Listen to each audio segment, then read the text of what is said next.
The Bioshock series. Wow, were these three games a journey? And what can you say? I mean, this is a game series that had some of the most clever plot twists I've seen in games. Of course, as the game moved on, as the series advanced, certain things changed. Some for the better, some for the worse. That's nothing to say that it's not a bad series. It's not a bad series at all. Last one may be pretty derisive, one of those terms. And if you were to look at them in a chronological sense, well, that's a little tricky.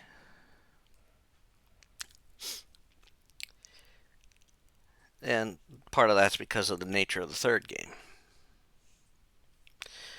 Now, of course, there is also a prequel novel for the first game entitled Rapture. It is a book that's in my library, but I haven't read it yet. However, it's supposed to detail the events that led to Rapture becoming what it is in the first game.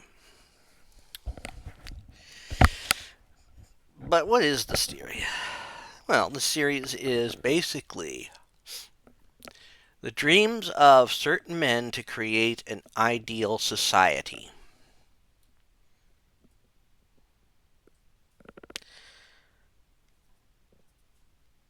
Which is, in some ways, a very noble thing. But it is also flawed.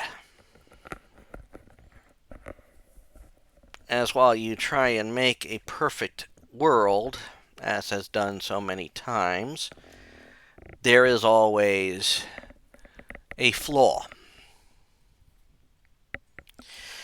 Rapture, the setting of the first two games, was created by Andrew Ryan, a Russian immigrant to the States, to create a world,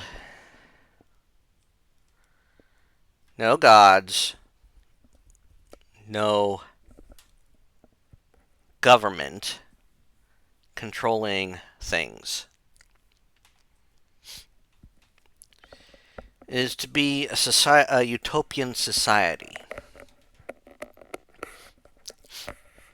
No gods, only man. But the problem is that even is that man is petty.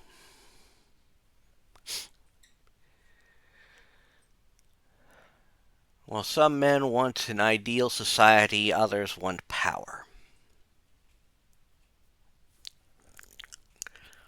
Here comes Fontaine.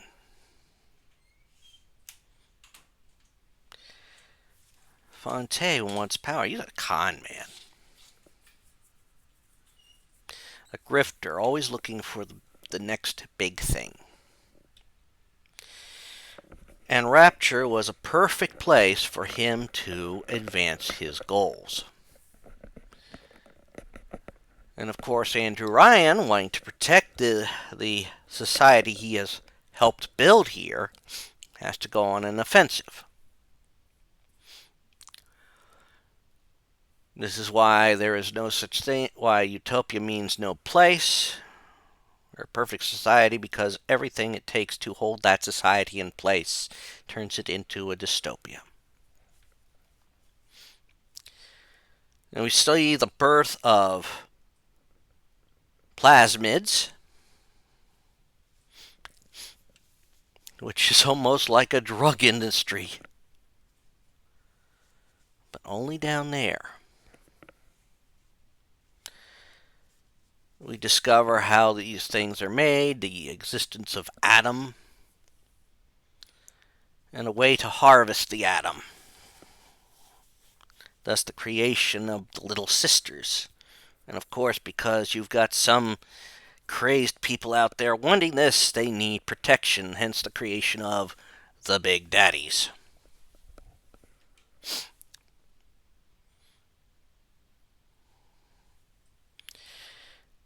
And also Frank Fontaine paying attention to certain details and finding out certain individuals and getting his hands on one. Ingraining in them special protocol to follow a command given with the keywords, "Would you kindly?" One of the biggest twists, highly recommended in gaming.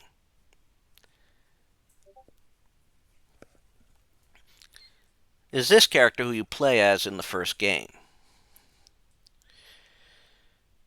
Being duped the whole time by Fontaine, known to you as Atlas. All this time you are helping Fontaine, and you come across the little sisters and the big daddies. Big daddies are about the toughest thing you will run into. The splicers aren't that big of a deal unless you get in a high number of them. But there's also always something around that you can Vita boost. Should you die, you will be, quote, reconstituted in one of these Vita boots.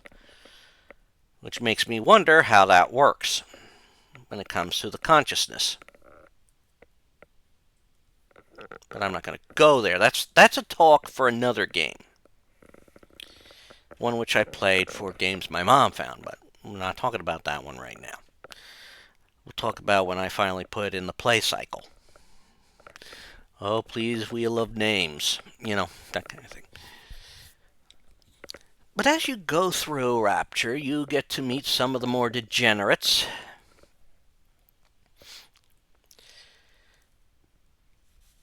And you have to make your way to Frank Fontaine, but he's trying to figure out who you are. He doesn't know who you are. Not until you get closer and closer to him does he start making the connections. Now, of course, along the time, you find Dr. Tannenbaum, a German scientist. I believe that was her name, Tannenbaum. Something like that. She is a good deal behind the big daddies and, well, partially of the big daddies and definitely of the Little Sister program.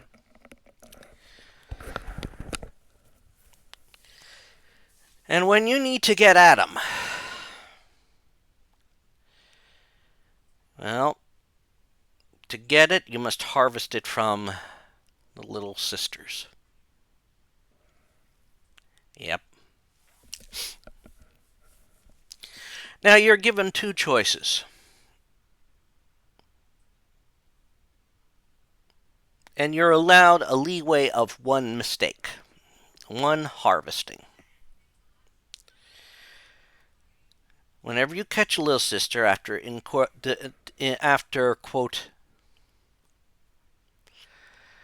after taking out a big daddy, not an easy feat, you have the choice on whether you can harvest the slug that's in these little sisters that helps create the atom, maximizing how much atom you get from them, or you can rescue them. You don't get as much atom, but it puts you closer to the good ending.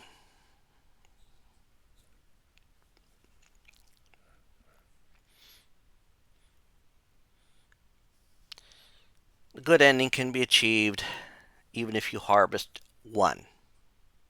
But if you harvest more, that's it. You get the bad ending.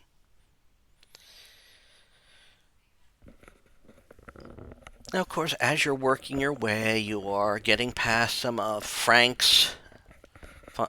getting past some of Andrew Ryan's associates that he keeps there. He also tries to keep control over the splicer population. He is the Lord of Dying City. Well, he believes Captain should. I believe he believes Captain should go down with the ship. Maybe that's why he's doing it. Of course, he's also not necessarily a fan of Atlas, so I can't necessarily say he's doing wrong by keeping the city out of Atlas's control. But as you go through and you find things, and you start even piecing together the truth yourself,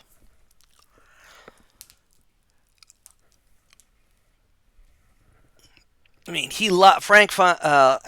Andrew locks himself in his office, in his headquarters. Of course, as you're making your way through to it all. So, of course, you're going to fight your way into it, destabilizing the core of the place to an extent.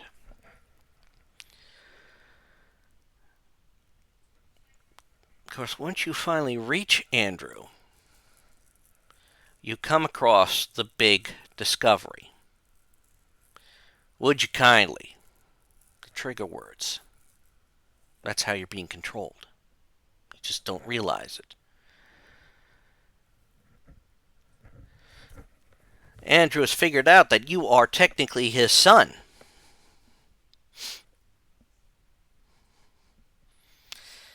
Which, thanks to whatever machinations Fontaine has done, / Atlas, you have been aged up, and you have only one goal, and you are given one directive.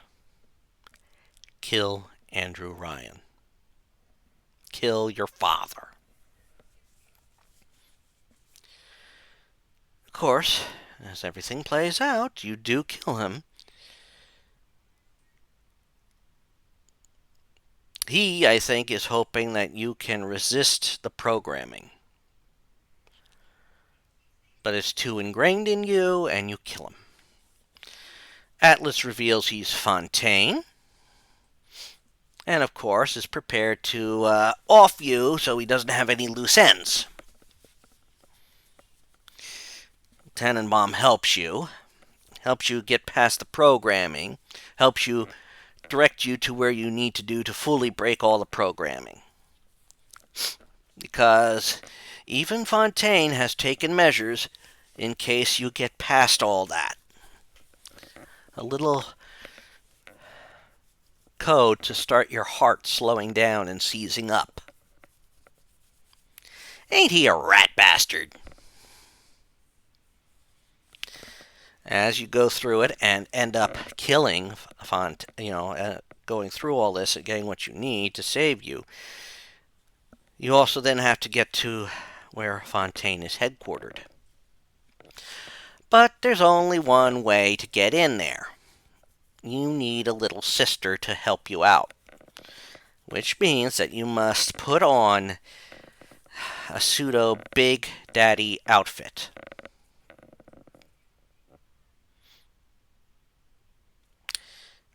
So you have to get all that together so you can then get in there and have this battle with Fontaine. Yep. And this is a tricky battle.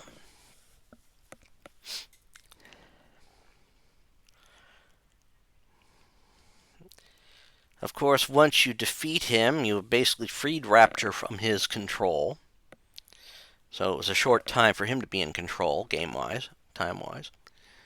However long you were out between, your escape and that, and however long it takes to reconstitute. And you fight him, weaken him so much that the little sisters can overrun him, draining him of his power and ending his evil reign. It's about this time that you get your ending. Now, if you got the good ending, you end up giving all these little sisters hope as a father figure. They become brilliant people.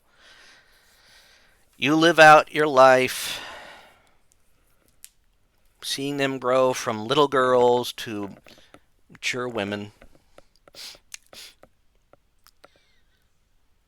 And of course, they all gather around when your time comes to pass. Of course, if you choose the bad ending and harvest and harvest and harvest, well, you become as tyrannical as Atlas, and boom. You make an attack on the surface world.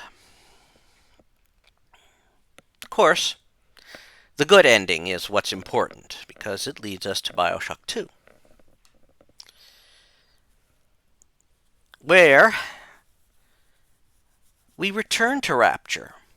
This time not as the son of Andrew Ryan, but as a certain Big Daddy come back to life.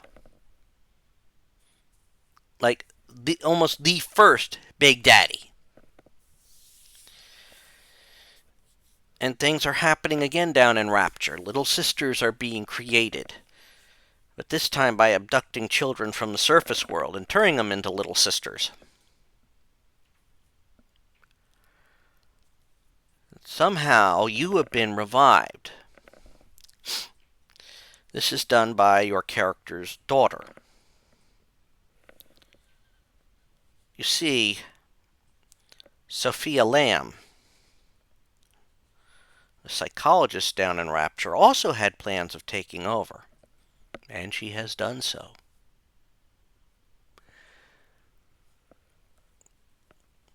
She has almost like a cult-like following.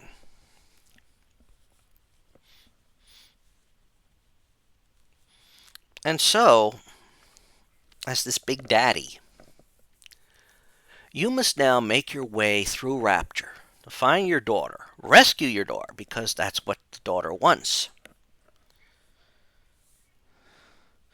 She has been discreetly helping you, as well as you also run across Dr. Tannenbaum, and she came back down because this is happening again.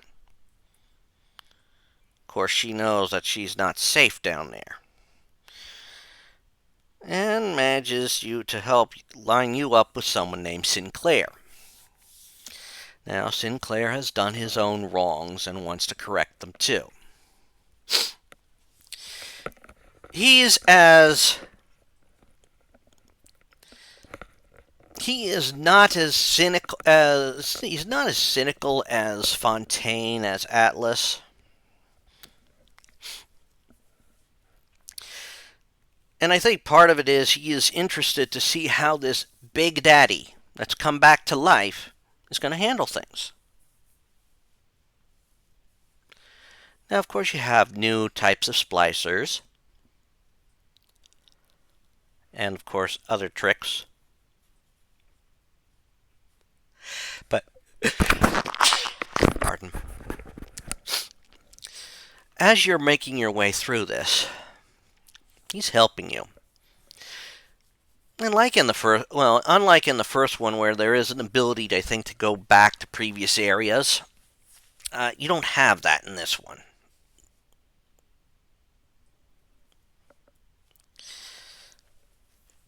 But as you move through this game, you are finding more and more things out.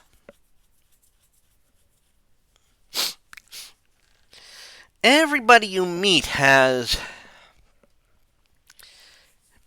something to do not only with Lamb, but also has turned ties to you to an extent. Each one, like the first you come across is a singer who got pulled into Sophia's little group. She's running an area.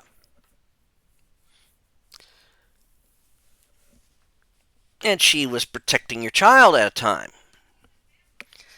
And so when you finally come face to face with her, she is, she's not going to stop you. She can't stop you. She knows that. She tells you what she knows and then basically braces herself. This is part of where the decisions come in, because your decisions throughout the game at certain points help set up how things look as you progress.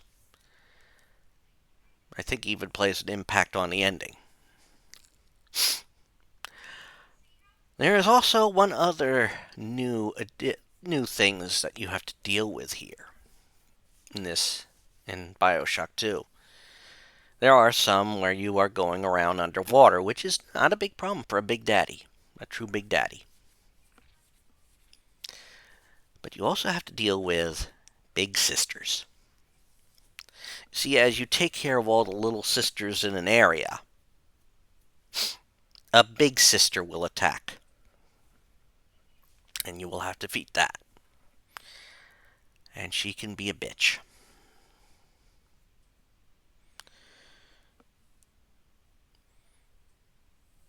Now, as I played through, I was trying to avoid, certain, making.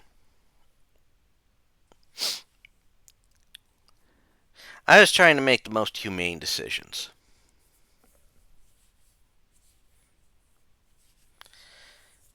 When it came to the singer, I spared her, which turned her into an ally of sorts. She said, "That's not a monster. That's a man." So she offered some help. We run across a gentleman who is pretty much gone, a scientist who's gone full on cultist. No reasoning with him. Now we have to beat him to, continue on our way. We come across a reporter. And this is also where we run across, doing what a big daddy does from time to time. Protecting a little sister. You find them. You take them on. You can let them harvest Adam from bodies, from angels. You have to protect them when they're doing this. Gives you a little extra Adam. And of course, you have the same rescue harvest option. So as you probably get, if you were listening to me, you know what I did. I did all the rescuing.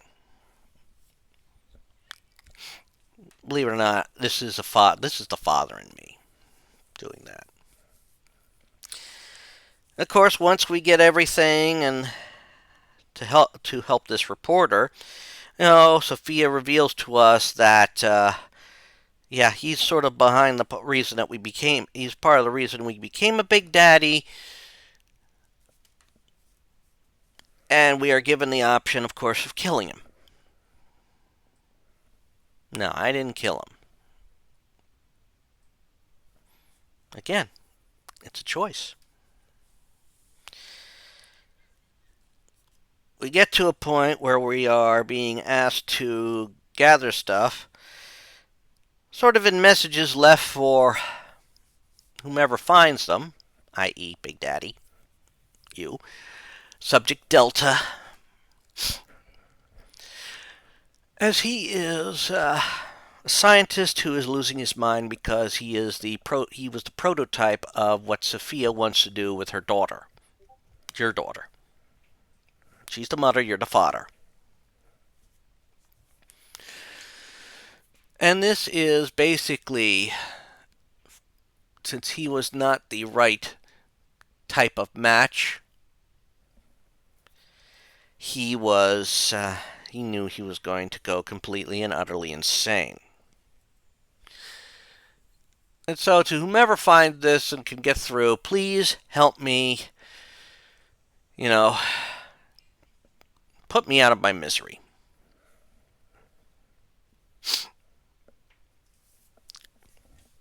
So that is an option too. You don't have to kill him if you don't want to. Again, it all comes down to what you figure is more humane. Because after you get everything you need from him to access Sophia's lair, you do have that option.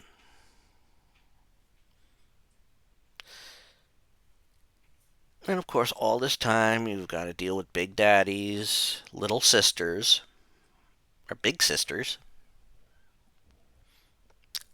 splicers, and all the others.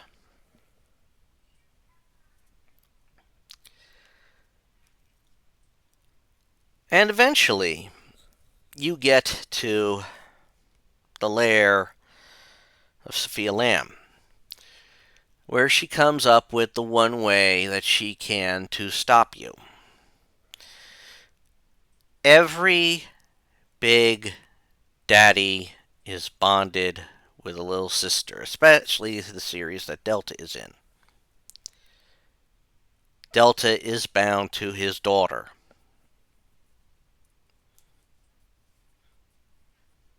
And Sophia basically smothers her daughter.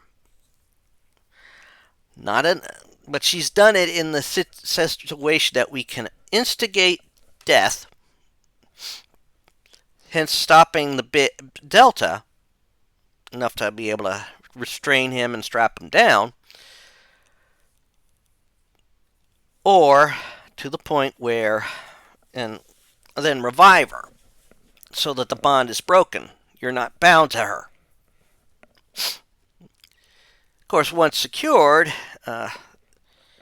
your character Delta's daughter has managed one little last thing,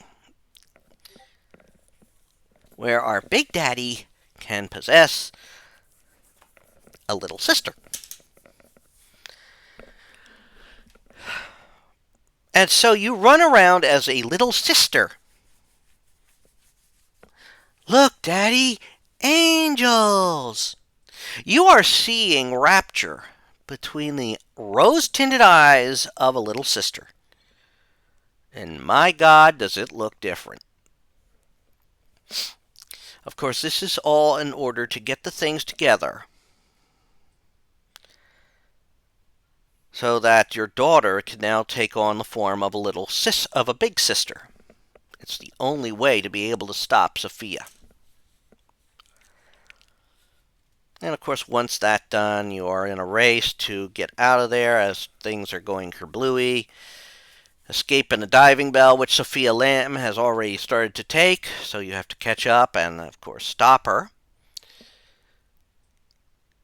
before you reach the surface.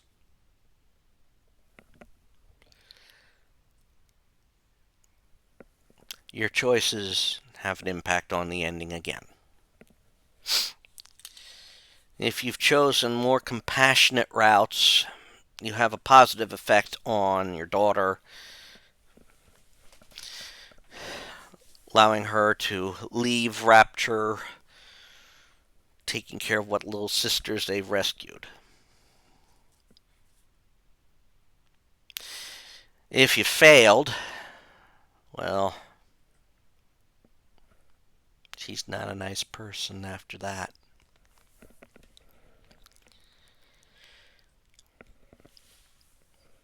And this is where the Rapture side of the series pretty much ends. I mean, there is a DLC in Infinite that comes back to this. I didn't do it. I didn't play that. But what I will point out is this.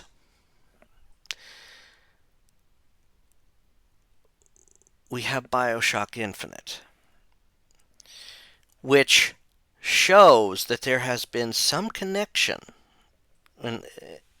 in that game to events that have happened in Rapture. The thing is, instead of this being the 50s and the 60s, we're now at the beginning of the 19th century, like the around 1912 area.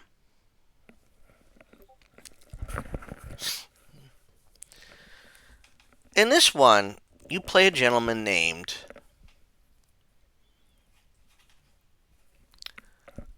Booker DeWitt.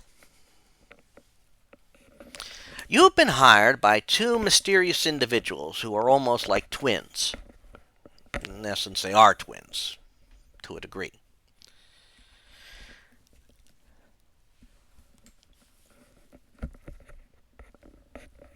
And it is basically, your task is simple. Rescue the girl, erase the debt. So Booker DeWitt is headed off to a lighthouse, not to Rapture, because we are years before Rapture, but to Columbia. A city floating in the skies. A city which has seceded from the United States. A city of almost religious fanatics, deeply praising the prophet, Zachary Comstock. Or is it Zachariah Comstock? It's one of those two Zach names.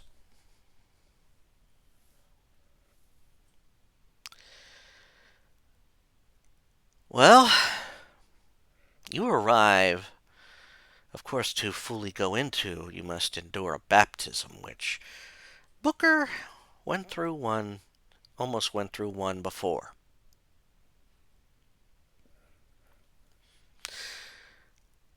Now, for a time, this game is very, very tame and quiet as you are walking around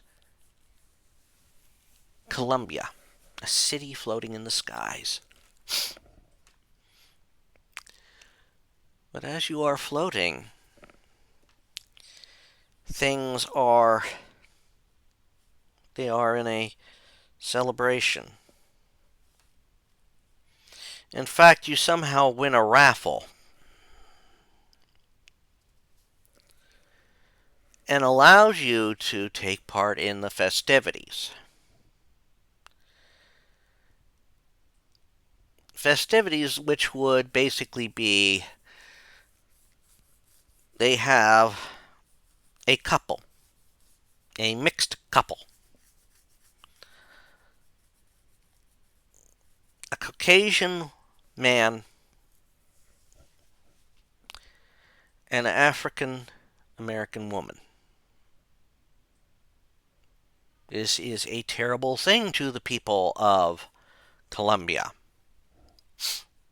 at least to the ruling majority of Columbia, or the ruling class of Columbia. I mean, you've also been learning about the Vox Populi, Latin for voice of the people. They are opposed to what Comstock is doing. They're led by a woman, Daisy Fitzroy. Daisy is accused of killing Lady Comstock.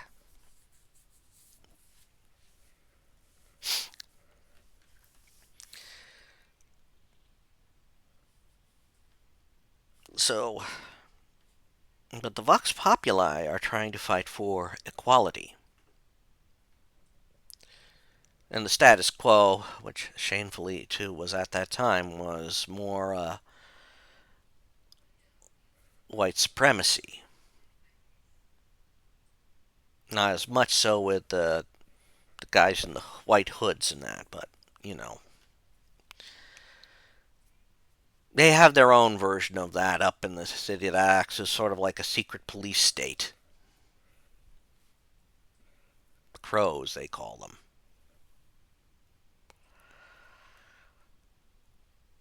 Now, of course, Booker also has a scar on his hand. This is linked to something he did long ago.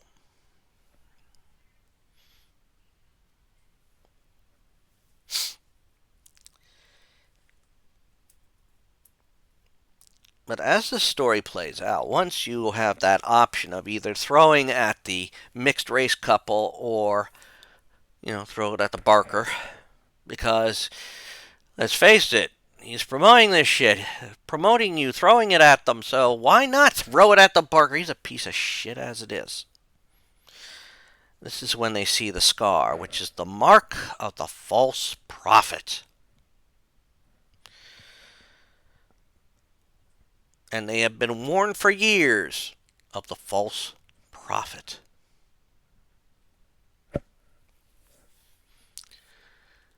And so, now mostly everybody in town is after you. There are those who are not after you, in part the Vox Populi. This will not last for long as the story progresses.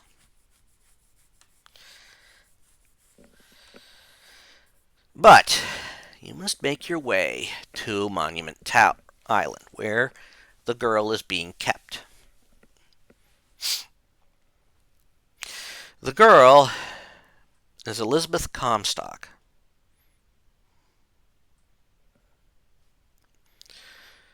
She's been kept in that tower for a long time.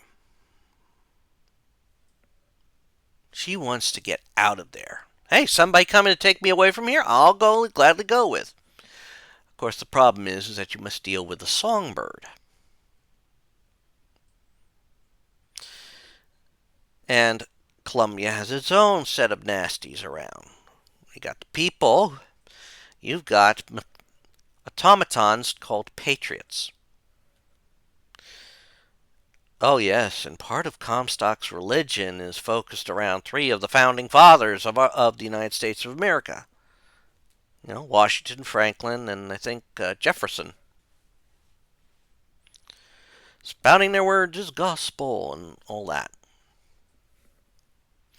Well, as you make your way after rescuing Elizabeth, you have to now, because of the damn bird, you have to make your way to the airship.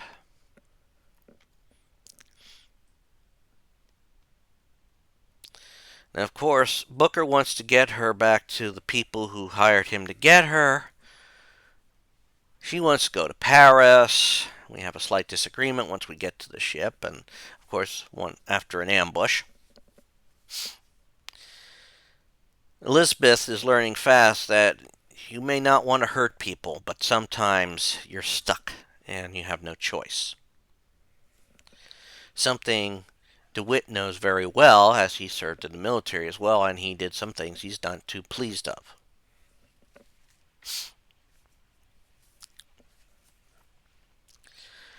Of course, after Elizabeth gets a little pissed at you for, not wanting to go to Paris, and she knocks you out. Of course, things go wrong. Ship sort of crashes. You make an agreement with Daisy Fitzroy to help the Vox Populi. Get them arms. Of course, you also have to find Elizabeth. You find her. She finds out that not everybody's going to help her get to...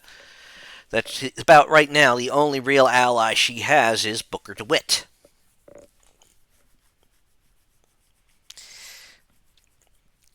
And so, they're trying to get to the arms dealer, a Chinese man who lives in Finkerton, which is run by the industrialist in Comstock, Fink. And, of course, when you get into the police station, you find out not only have they grilled him and all that, but they literally beat him to death. Not that it helped him any. And so now, you have a new problem. You have to, quote, well, how are we going to get the weaponry? Well, the twins show up at this time, and you get to learn about you get to really explore one of Elizabeth's gifts. She's skilled at lockpicking, but she's also skilled at opening rifts, which you get to have seen earlier. Opening a rift, you and her enter an alternate Columbia, where the man is, quote, still alive.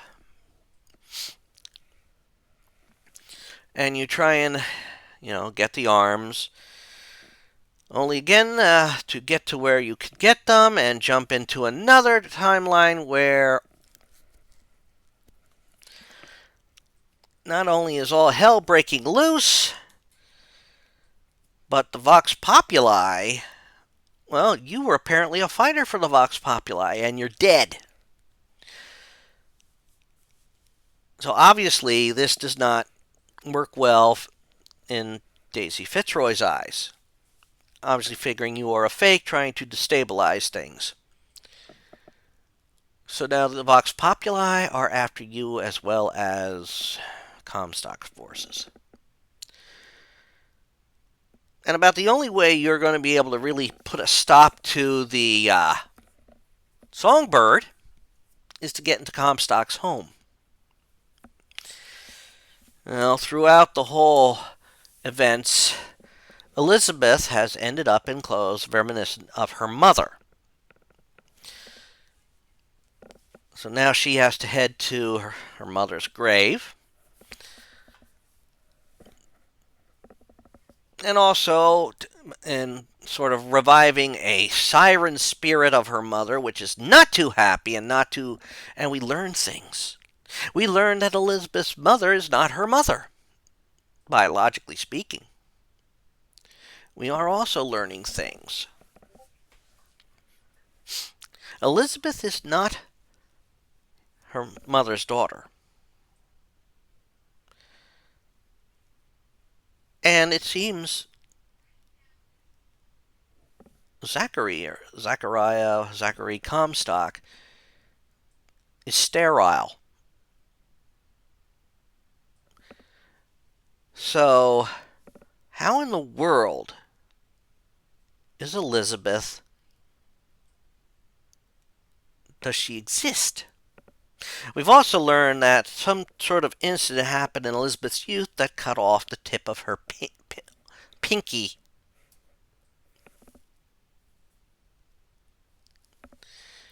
Well, what could have done that? Well, we find out, especially once we finally get into Comstock Place more and more. Well, if we get into Comstock, the bird takes her, and again we get pulled into a rift, and we're in an alternate world. One where Comstock succeeded in his plan for Elizabeth. It's bad. And eventually, we discover something. While a now grown Elizabeth, who's been pretty much broken because of time, she did this to give DeWitt one more chance to stop this all from happening. We get there in time to save Elizabeth from the events that would turn her into this worst case. And we also run across the Siren Boys, or the Silence Boys, or whatever, who sort of, if they spot you, they basically turn everyone around you into crazed killers that will kill you, and you have to kill them. Of course, by the time you get through, get all through all that, you also get to Zachary's airship. So, once you get to the airship, you're not only fighting to get to where he is, of Zachary's own forces, you're also having to fight the Vox Populi. And eventually, you get up there, and you come face to face with Comstock. A man who has been expecting you, a man who has proclaimed you the false prophet.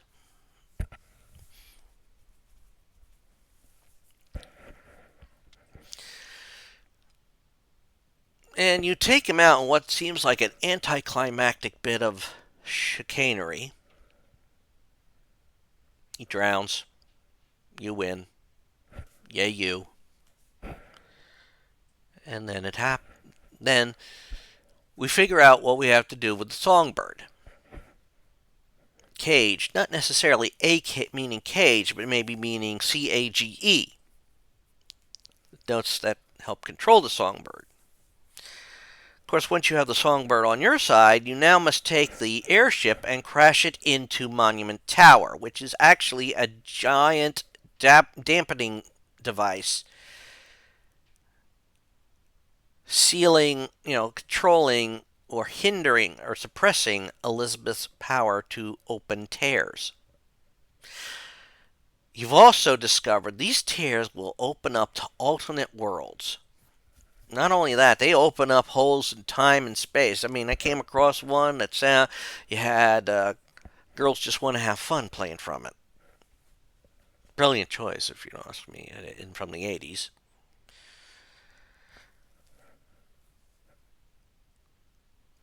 Of course, once Booker, so you have to now defend this airship from the Vox Populi so it can make it to its destination to crash into that tower.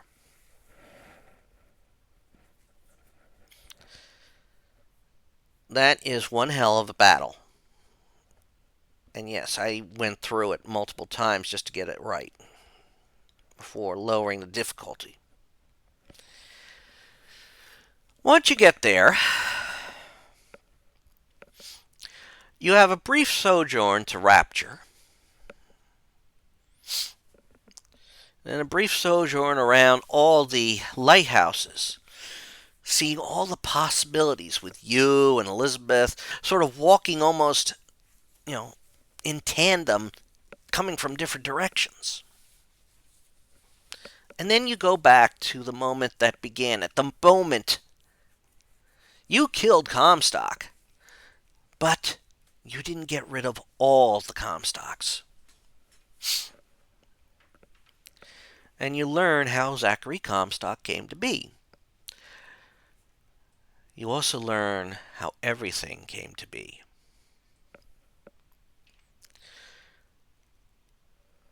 See, in Zachary's past, he was a soldier, in part responsible for a slaughter. He went to a religious group, went to be baptized. When he was baptized, he took on a new name, Zachary Comstock. That soldier was Booker DeWitt. This is why so many people know, they don't realize that they didn't know Comstock was Booker reborn. And because Zachary, due to all these devices that help run Columbia, has ended up sterile, but he needs an heir to continue his legacy. Well, he incorporated one of the twins, or both of them at one point, to go to Booker DeWitt. He needed money to pay his debts. And he traded his little girl. And when Booker realized the foolish move he made, he went to get his girl back. Except they were escaping through a tear. And it closed.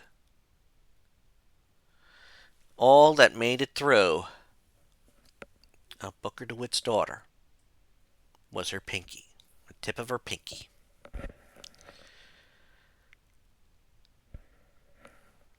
Elizabeth Comstock is Booker DeWitt's natural daughter. And so, they go back in time. The tear opens up to the moment Booker would have been baptized and reborn as Zachary Comstock. But Booker didn't go through with it. In his timeline, in the division of timelines, right then and there, because he was afraid he would drown. And so Booker now realizes that in order to prevent this horrible thing from happening, he must drown then.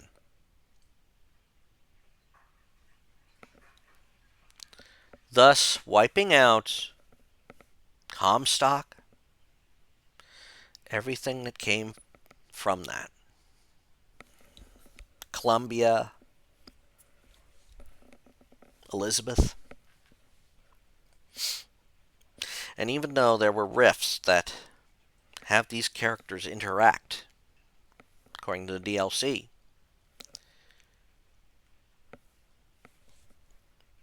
it asks so many questions. And that is where the Bioshock timeline officially ends.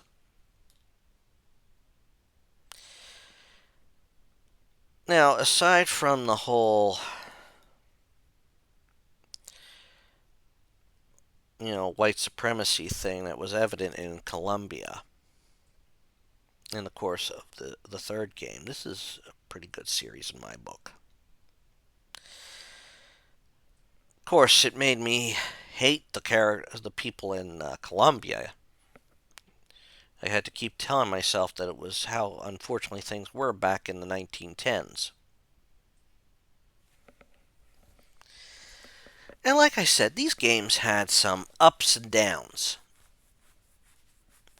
For example, in the previous games, in the first two games, you had a whole list of plasmids that you could actually hold on to, use in an offensive way, and have some for passive use. You had all sorts of weapons you could carry and upgrade at weapon upgrading stations. This was true for the second game.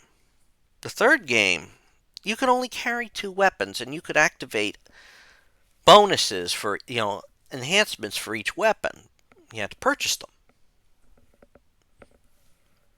Makes me wonder if you can actually get them all in the game. And you have all the plasmids you can use, but you can only switch between two at a time. Same with the weapons, except that the plasmids are easier to sub in and out. The vigors, they're called in the second, in Infinite, and require salts to, power up instead of atom.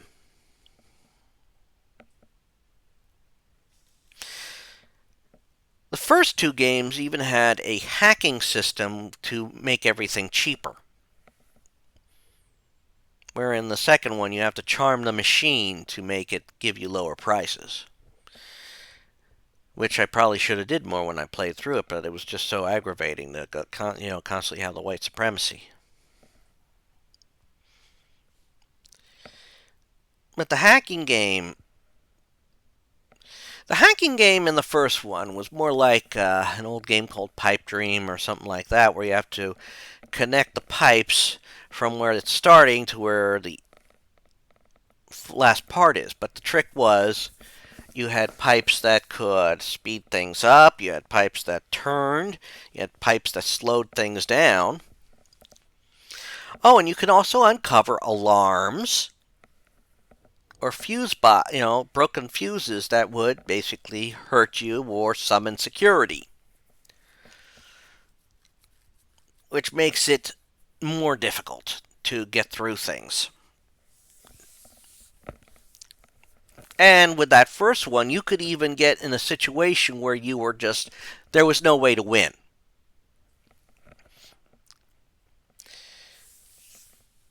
Either because it's going too fast, which you could get a plasmid to slow that down, or when you start it, you could actually reveal an area that you're just trapped in.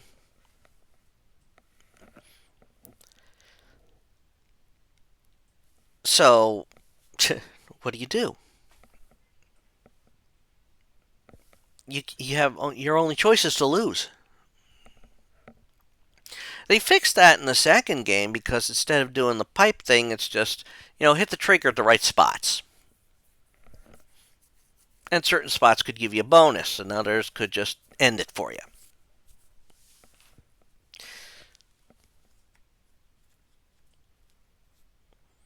And the third game didn't have that. You just had to go to upgrade stations and purchase it. Second game also involved some crafting to a degree. I think even the first game had a little crafting in it. I might be wrong on that.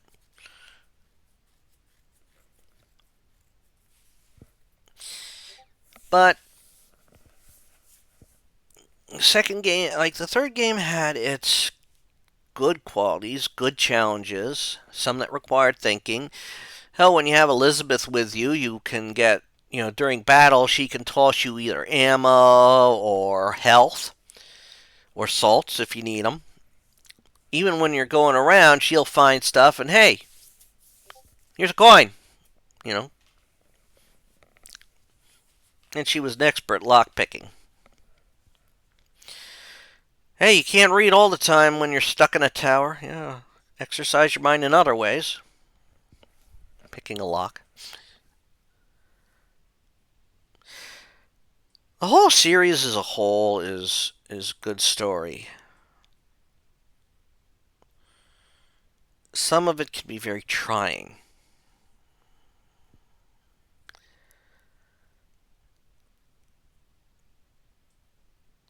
And there can be some thinking involved with this because you have to think some things out.